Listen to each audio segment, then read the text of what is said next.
Welcome guys. Today we're going to be talking about transferring a UK pension to an international SIPP. For those of you who don't know me, my name is Dominic. I'm independent financial advisor and CEO here at Cameron James. Now, when we talk about an international SIPP, the first question my clients have is, what does international mean? What is the difference between an international SIPP and a UK SIPP? So to start off there straight away, an international SIPP is exactly the same as a UK SIPP. It's FCA regulated and must apply the same strict protocols in terms of investments. However, the big difference of an international SIPP is that it allows applications from non-UK residents. This is extremely useful for our clients in Europe, America and further afield, as they're able to have all the same benefits as their friends back in the UK, but via an international SIPP. Some people online say an international SIPP is just a marketing ploy to be something different compared to a UK SIPP. Effectively, if you look at what a UK SIPP is, the majority of UK SIPPs do not accept applications from non-UK residents.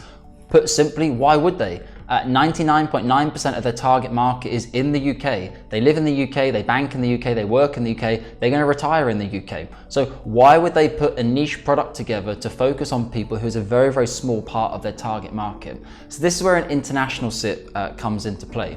International SIPPs understand that you live abroad and they're familiar with dealing with your situation, such as our clients in the Middle East.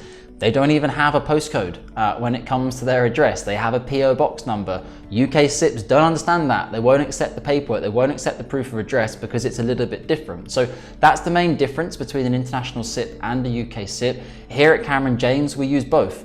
For our clients in the United Kingdom, we typically use Fidelity, UK SIPP, and at the time of writing for an international SIPP provider, we currently use Novia Global. They're the lowest cost provider in the market and they're extremely transparent. So that's a little bit of a difference between the two. For the majority of our clients, an international SIPP is the correct solution. Now, 5 or 10 years ago, people would also say an international SIPP is far more expensive. I don't want to use one. That could have been true.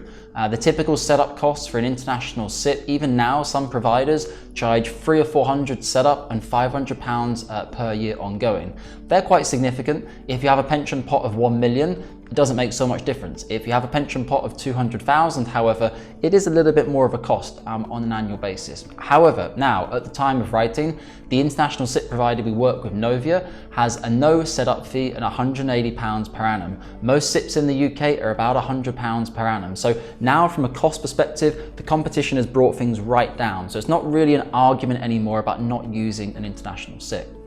The other big advantage an international SIPP has, which a UK SIPP physically cannot do as part of the regulation, is an international SIPP, you can hold your money in different currencies. So why might you want to do this? Some of you can probably guess. If you're living in Europe and you're retiring there, or you're living in the US, your retirement needs are going to be in a different currency from your pension. So obviously when you draw down your pension, if markets move, if we have currency fluctuations, you're going to have currency risk. Say we go for a second round of Brexit or whatever it might be, and USD drops down to 1.27 against GBP, the timing of your withdrawals might be very poor. You might get lucky. It might go the other way and we go back to 2 against the dollar. Probably never going to happen, but nice to think about it. So that's one of the other key advantages. Whilst with a UK SIPP, it has to remain in GBP. With an international SIPP, it doesn't mean that you have to move currency. A lot of my clients don't change currency. They keep it in GBP, but we monitor the situation. And if, for example, there's a period of time where GBP is very undervalued against another major currency, we could look to move the capital across. So that's kind of a bit of a difference between the two. And the other big question we get is, should I be using a QROPS, a qualified recognized overseas pension scheme, or should I use an international SIPP? Now, this in itself could be an entire video, and I might just well do one on it. A QROPS, qualified recognized overseas pension scheme, is another alternative to an international SIPP. Typically speaking, every client situation is different. We would advise this type of solution for somebody who is resident in Europe, intending to remain there for 5 years or more, or has a pension pot which is approaching their lifetime allowance of 1.073 million at the time of writing. As such, you have an international SIPP and you have a QROP. Both of them do exactly the same thing. For example, if you wanted to invest in a Vanguard passive life equity fund, you could invest in the international SIPP, and the QROP. A lot of my clients always say to me, but Dominic, which one is going to have the best performance? I want the best results. I don't mind which one I use, which is going to give me the best. And I say to them, it's the same. The only difference is the cost of the solution. An international SIPP is a far simpler solution. As I've mentioned, £0 setup, £180 plus VAT per annum after that.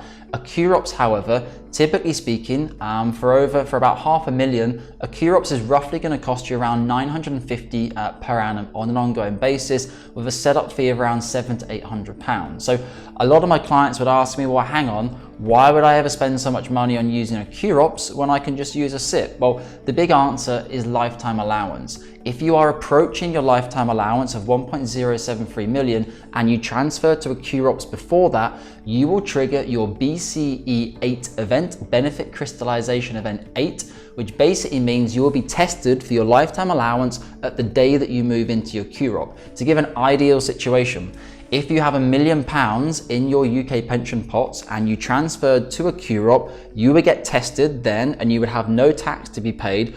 All of the subsequent growth in your QROPS over 1.073 million UK lifetime allowance would not be subjected to the 25% tax additional that you would receive inside your SIPP. So take an example of £1 million. If it grows over the period of 10 years at 10% per annum, which is the benchmark for the S&P 500, your pension would be worth 2 million. If you keep that inside an international SIPP or your UK schemes, your pension pot, 2 million, you'd have a £250,000 tax circa from the UK government for lifetime allowance. However, inside your QROP, the £2 million would be yours to pass on to your beneficiaries with no tax. So going off course a little bit there, QROPS, you can find out more about that in the link below. We have on our website and also our YouTube videos as well. So that's a little bit of a difference between the two. I would say in the majority of cases, an international SIPP is the most suitable solution for our clients because it's the lowest cost and anybody who's below 1 million. If you're over 1 million or approaching 1 million, we would always look into a QROPS for you. So I hope that begins to answer a couple of your questions. This is one of the things we get asked a lot between a SIPP and a QROP, which is correct and which is wrong. And I think with a QROPS also, it's really important to understand QROPS have been used since 2006.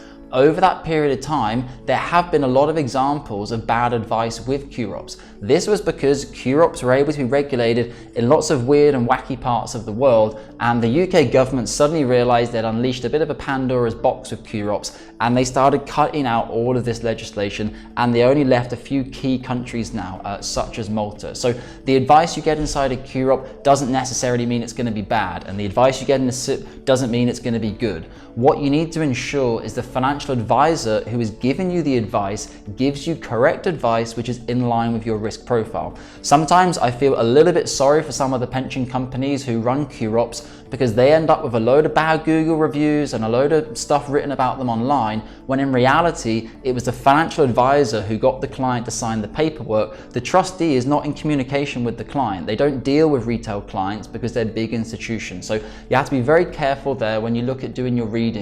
When it comes around QROPS, you have to make sure you do your homework. So as always, feel free to leave your comments below if you have any questions. Also, if there's any particular videos you would like me to do, if you have a specific topic for me, please write it in the comments section below and I will do my best to get this completed for you. Also, if you'd like to talk to me one-on-one, feel free to book into my Calendly diary or come through our website, and we look forward to helping you. I hope you find this valuable and feel free to look through our other videos, and we look forward to helping you soon. Thank you very much.